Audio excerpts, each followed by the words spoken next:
এই পাঁচটা railway rule জানি থলে ৰেল যাত্ৰাত আপোনাৰ কেতিয়াও অসুবিধা নহয়। এইবোৰ কথা বহুতেই নাজানে যে ট্ৰেইন 3 ঘণ্টা লেট হলে টিকটৰ পইচা আপুনি ৰিফাণ্ড ল'ব পাৰে। ইয়াৰ বাবে আপুনি IRCTC এপ বা টিকেট কাউণ্টাৰত টিকেট ডিপজিট ৰিচিপ্টখন জমা দিব লাগিব। যদি এইটো শুনিয়ে আপুনি আচৰিত হৈছে তেনেহলে লাষ্টৰটো শুনিলেতো আপুনি সাৰপ্ৰাইজ হৈ যাব।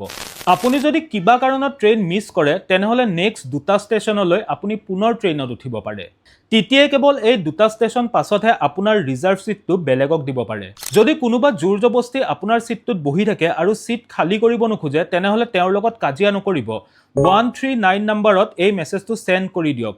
টিটিয়ে ইমিডিয়েট আহি আপোনাৰ সিটটো খালী কৰাই দিব। আৰু যদি টিটিয়ে নিজে আপোনাৰ লগত কিবা অভদ্ৰামি কৰে আৰু আপোনাৰ পৰা পইচা বিচাৰে তেনেহলে আপোনাৰ পুৰা ৰাইট আছে তেওঁৰ ভিডিঅ' ৰেকৰ্ডিং কৰি তেওঁৰ এগেইনষ্টত কমপ্লেইন কৰা।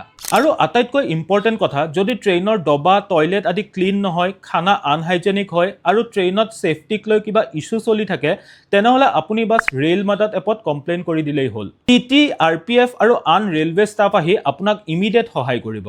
এই ভিডিঅ'টো শ্বেয়াৰ কৰি দিয়ক সেইসকলৰ লগত যিসকলে প্ৰায়েই ৰেল যাত্ৰা কৰি থাকে।